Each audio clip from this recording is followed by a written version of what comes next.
Hey there, and welcome to the Confident Woman Podcast. I'm your host, Rachel Brooks. Join me as I sit down and chat with co-hosts, friends, and carefully curated guests and talk about all the things that empower you to become your best and most confident self. So, let's get started. Hey, friend. So, the other day I was flipping through an old journal, and I wasn't trying to be sentimental or anything. I was actually looking for something really specific that I remembered writing years ago. And you know how you can just picture it? You know exactly what you're looking for. And you see it. You see it on the page. You see it in your mind. And you can see exactly where it sits in this journal. And you're like, I know it's in there. And so, anyway, I found myself just skimming super fast because I was looking for something totally different. And as I'm moving through these folded pages, and they're all dog-eared and have these little sticky notes and these bookmarks and all the things, and I'm in this mode where I'm like totally focused on this mission. And then that's where I see this random pink sticky note stuck between two pages. And it stood out because I have a white page and this bright pink note. And there it was. It just completely stopped me. And it's like immediately what I was looking for totally just took a backseat. Because what I noticed on here, and not because it was just my own journal and my own handwriting, but it was the three words that stood out and it spoke to me in this very moment. And those three words are, who are you? And I'm not even kidding. Like, whatever I was looking for totally just disappeared. And none of that even mattered anymore. And so that note pulled me right back into this like blast from the past. It took me back all these many, many years ago at the beginning of my journey, the journey of healing, fitness, self-love, the journey before I wrote my book, the journey before this podcast, the journey before I even became who I am today. And I remember it's because that question was something as a basic fundamental question that I couldn't even answer. I had no idea who I was at this time. And so anyway, that the note itself, it pulled me straight back into this place. And it put me back into where, like, my body, my life, like back into everything that I've been carrying. And to be honest, it's because that question spoke to me again in this very moment, in this season that I'm currently in. But this time, it didn't hit the way it did all those many, many years ago. But it was that soft, gentle reminder that says, yeah, Rachel, who are you now? Like, that was what I read from it.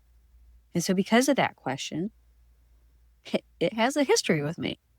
And so I remember the first time somebody asked me that question out loud, and I couldn't even answer. I couldn't. I could just list what I did. I could list who I took care of. I could list all the things that I wasn't. And I could list what I was chasing and what I was trying to prove and all the things that were on my vision and dream boards. And I could list all of my roles, my titles, my identities of responsibilities. But if you stripped all of that away and you're like, no, who are you? That was the question I didn't know. And as I find myself in this season of rebuilding and this transition period from the version of who I was to the woman I'm becoming now, and in this gap, I had to bring that question back into my life. And it's almost like the serendipitous God wink that said, hang on, what you're looking for in this journal, we're going to pause there because we have to go back to basics. Because whatever you're looking for won't matter if you don't know who you are in the season of becoming. And so that was like this wild, simple question that became the entire pivotal point from everything that came after. Like this whole I am journey, the confident woman, the podcast, the book, the journals, all of it, everything that I've ever created. And it all started because I needed it first, that fundamental question to be answered with honesty, clarity, and conviction. And so at the time, now again, these are, probably 10, 15 years ago, I had no idea what this future would look like because of that question couldn't be answered. But now as I find myself in the season, it's a different, I can answer it differently and confidently as well. But I want to bring you back for a second because all of this started because I had to ask myself that question. And I wasn't trying to create a brand, honestly. I wasn't even trying to create a business. I wasn't trying to create anything other than a better life because the life at that time did not equate to the version of who I knew and that potential that I had within me. And so I was trying to find myself. And that's when I was trying to heal. And I was trying to put language and words around what I was feeling.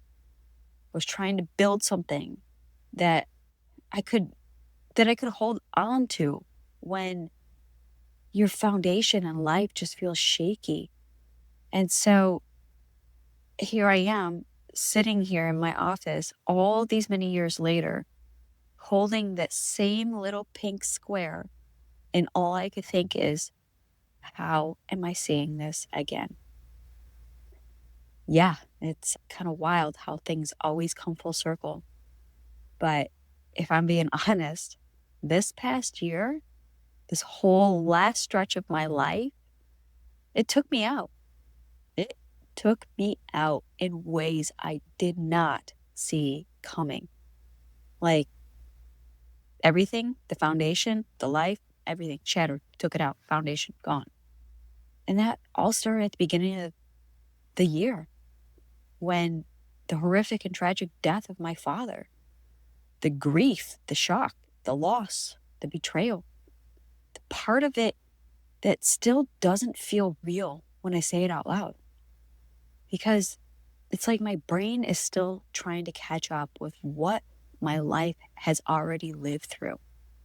And so when you're going through so much of this, not only does the life that you know no longer exist, but the life that you have yet to build still doesn't exist yet either. And so as I'm trying to be present in this in between, this gap, this messy middle, I'm trying to be patient and present with myself and for my mom and for my family and my clients and my business, my brand, my community, like all the people that still need things from me. While my own world was quietly just rearranging itself and everything underneath my footing felt shaky and rocky. And so that's where I find myself, that that's really the part that nobody sees. And I think, why I'm sharing this on this podcast here is because sometimes we feel so alone in this journey, this whole season, these transitions of life as it just keeps lifing, right? That's the part that nobody sees, the behind the scenes, the private moments, the long nights, the ugly cries, the sobs. And all of this becomes like that collateral damage.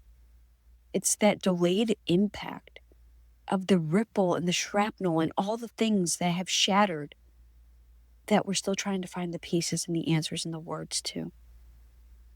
And that way you don't always feel it all at once. And it's because you're just trying to get through the day. And then later, when all that shaking stops, and eventually it does, and you find your footing again, you finally realize that how unsteady your foundation felt is no longer the foundation that will carry and sustain you into this future version of what life is about to be. I hope that makes sense. Like when you look up and you're like thinking, wait, how did I even get here? And maybe your journey isn't as wild and crazy as mine has been, but the exhaustion is still there, the tiresome, the weariness. And so when you ask yourself, how did I become so tired? How did this all happen? When did I start feeling this far from myself? When did I stop knowing what I needed? And when did I stop being me? And of course, like everything in life, there really is no manual for this. There's no blueprint. There's no how-to guide for any of this stuff. We all walk around with advice and suggestions and opinions and lived and learned experiences. But the truth is, until you personally firsthand witness and experience it yourself, you don't have a front row seat until then. And so this is where, as we embark on these life-changing seasons of how to grieve or heal or mourn, and I'm not, again, talking just about the loss of, say, for me personally, my father, but of the life and the identity of who and what once was. And so as we grieve this version, as we go through these transitions, and nobody really warns you that one of the hardest parts is losing yourself in the process, where you're no longer who you were, but you're not yet sure of who you're becoming. And that's the in-between space. And it's so real. It's so messy. And honestly, it's disorienting at times. You feel like you've been through a whirlwind. And it's so lonely if you don't have the right language for it, the emotions to articulate, the space and place to feel all the things that are happening, this cocktail of emotions and questions and depth. And maybe you don't even have the right people or the safe place to express any of this. And I tell you, sometimes it's really hard to admit, but there's months where survival mode is the only mode. And if I'm being honest, I was just trying to get through all of this. And little by little, without asking anyone, I started doing this thing that I swore I'd never do again. And that is, I disappeared in my own life. And not like I just cut off ties and disappeared entirely and I didn't exist, because clearly I'm here. I'm every week here with you guys. I'm in my writings. I'm in my community. I'm with my clients. I'm showing up. I'm doing all the things. So when I say I disappeared, yeah, sometimes I wish I could just bury myself beneath the rocks, right? But, I didn't do this in a way where I intentionally set out to disappear. I'm talking about the slow unraveling internally. I started withdrawing. I started distancing.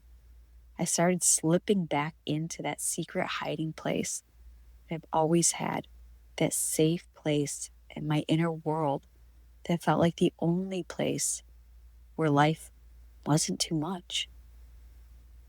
And I started answering everyone else first.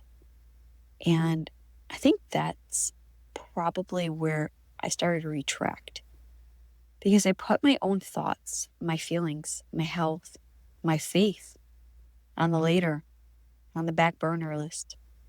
I kept telling myself, once we get through this, then I'll get back to myself. Once we have this next closure, then life will begin. Once we put this thing behind us, then I'll have time. But this kept changing, and the later never seemed to arrive. And so when I found that sticky note, the who are you, it didn't feel like me. It wasn't like, oh, look at this little moment from the blast from the past. It literally felt like sand in my eyes. Like it was itchy, scratchy, burny. And I'm just like, well, damn, Rachel, here we are again. This time, I really couldn't avoid it. And you kind of can't pass it by and pretend you didn't see it. You can't intellectualize your way around it. So maybe the season, it hit so hard because I'm not the same woman I was when I heard that question all these years ago. I mean, how could I be? You don't walk through fire and come out the same.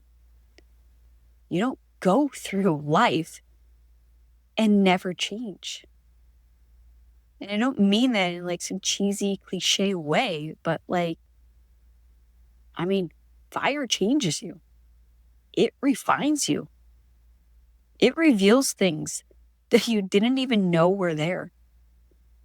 It completely strips away what can't go with you into this future version that you're creating and becoming. And that's what this season has done. It stripped, it exposed. It forced me to face things I didn't want to face. And here's what I've learned in real time. And I'm saying it to you as much as I'm saying it to myself. You can't keep clinging to what once was and expect to step into who you're becoming at the same time. Again, you can't keep clinging to what once was and expect to step into who you're becoming at the same time. Because the truth is, what we hold on to will eventually hold on to us. And if I stay attached to that old story, what was done, what was lost, what should have been, I stay stuck. And I don't want that. I don't want to become a byproduct of trauma and tragedy. I don't want to become a byproduct of loss and grief. I don't want to be a has-been. And I don't want my whole life to be defined by what hurt me. I want a life marked by healing, about redemption, of restoration, of freedom, fulfillment. I want to step into my God-given power and purpose. And not because I muscled my way through it. Because the truth is, I can't, and I didn't, and I haven't. So what makes me think that now I can, right? We have a track history. We have a record. Like, look back at our own paths. If we knew all the answers and had every solution, why are we here where we're at? Right? If we had all this control, if we had all this power, we had all of these things that this world tells us we can do and be and have and keep pushing and grinding and hustling and all the things. Because we can't. It's just inevitable and it is impossible. But what I have found in this season is I needed to surrender. I needed to surrender and relinquish that control. And in doing so, it was just enough to let him make something new. And what has been taken and destroyed, God will redeem and renew and restore. And there's a verse, or really it's become more than a verse at this point. It's become, well, like a breath I just keep returning to. What the enemy intended for evil, God will use for good. And listen, I'm not just saying that to make anything feel neat and perfect and all pretty and packaged and tidy. It's not. It's really not. It's just the truth. It's something that anchors me back to my truth. And it's just the only thing that keeps me from collapsing in all this meaninglessness of it all. Because if God can't redeem it, then what are we even doing? You know?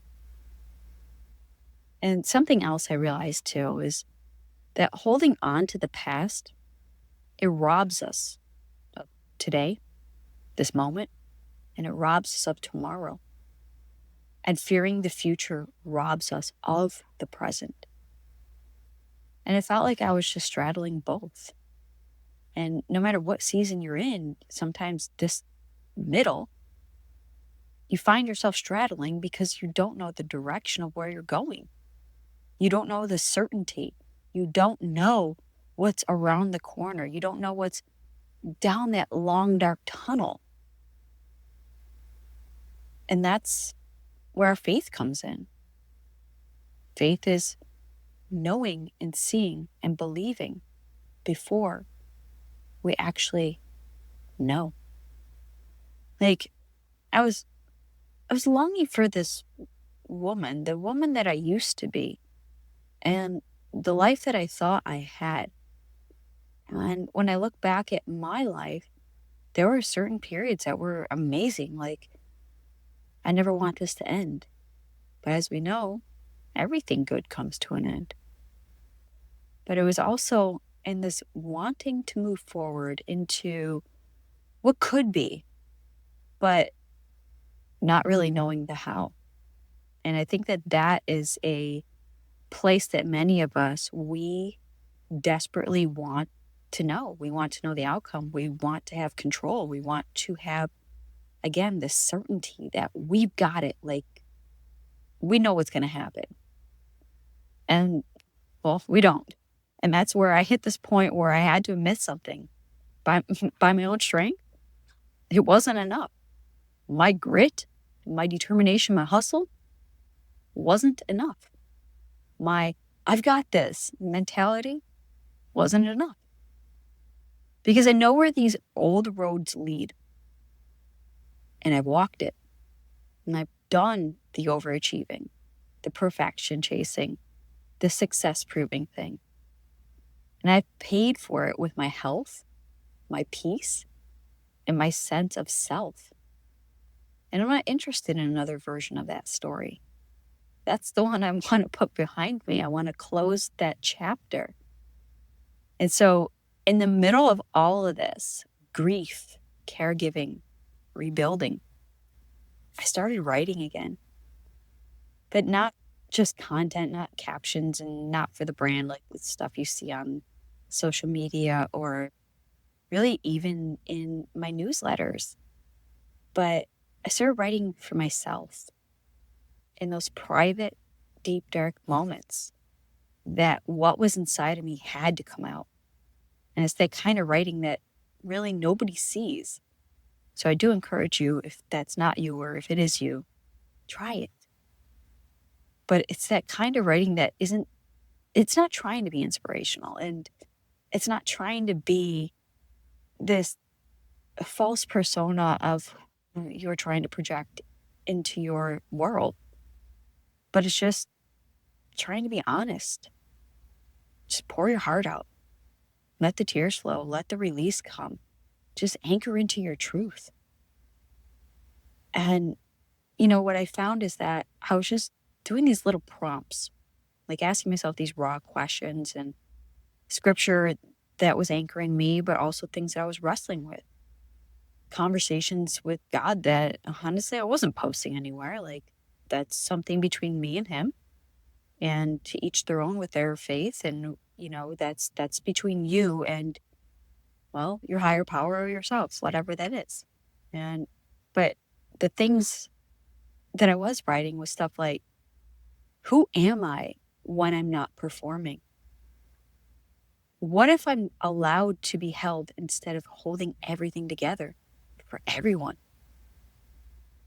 What do I actually believe about who He says I am when my life looks nothing like what I prayed for? And over time, those pages, they started to form something. Not because I sat down and said, let me create something, let me publish this or polish or perfect it. No, not at all. It was actually more like I was just trying to survive without abandoning myself.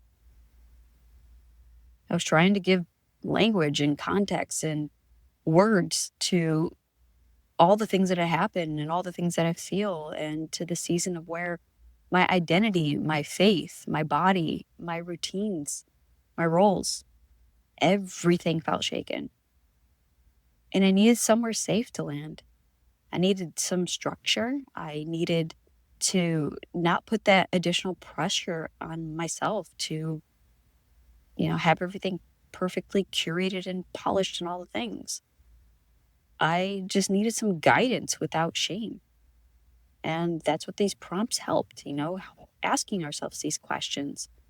It allowed for a space to tell the truth without feeling like I had to have it all figured out. And eventually, I realized I'm not the only woman here. Like, we all are, right? We all go through something. And so maybe your story doesn't look like mine. Maybe it's not grief. Maybe it's divorce. Maybe it's a diagnosis. Maybe it's infertility. Maybe it's transitions of becoming an empty nester or a new mother. Maybe it's a move, a career shift, becoming a caregiver, that empty, quiet house, a financial hit. Or maybe it's not even one big dramatic thing. Maybe it's just the quiet unraveling, the realization that somewhere along the way, you inadvertently handed your life over to everyone else's needs and expectations. And all of a sudden you look up and you're like, wait, where am I? And who have I become? But underneath all of those details, it's the same ache. We ask ourselves, who am I now? Who am I becoming? And how do I walk this out without abandoning myself or God again? And that's what I am becoming is. And I want to say this really clearly because I don't want to feel like I'm pushing something or, trying to tell you it's this way or the highway kind of thing. But I am becoming is not something I created from a place of distance. It's something I created from inside the fire. It's a 6-week guided journey that feels like a devotional, a journal, a heart to heart, all at once. Like the thing that I needed for me back then. And it's for the woman who's a little numb and a little tired and a little lost in her own story. And she's already going through so much that she just needs something deeper than just a, come on, you got this. Keep going. You got it, girl. You don't need that. You just need a gentle, guided push into this new version. And I say that because I know you don't need more hustle. And you don't need another version of you that performs. You don't need to prove your worth. You just need space, like real space, that sacred space between you and your higher power, yourself, or if you're like me, you and him. Just remembering who he's called you to be, to remember who you are and whose you are, and to let that truth slowly and quietly rearrange how you live, how you breathe, how you show up, how you become. And so if you're listening, you feel that little tug, like that quiet, yes, this is so me. That's who I created this for. And if you want to join me, I invite you to go to IamRachelBrooks.com/I am hyphen becoming, because that's where everything is laid out for you. And you can see what it is and how it works and decide if that's for you. No pressure, just an invitation. And if you're in a place for right now and you're like, that's okay. Like, I get it. I'm not here to convince you. I just want you to hear when I say, if you are tired of disappearing in your own life and you're craving a slower, more honest way forward, I would love to be honored to walk this journey with you. Because the truth is, I'm still becoming. I don't think we ever arrive. I mean, we are on this journey, this path that isn't linear and it doesn't end until it ends. And so I'm not taking you all the way to this finish line, but I'm in it with you. So I'm living it. I'm choosing it. And I want to journey this with you.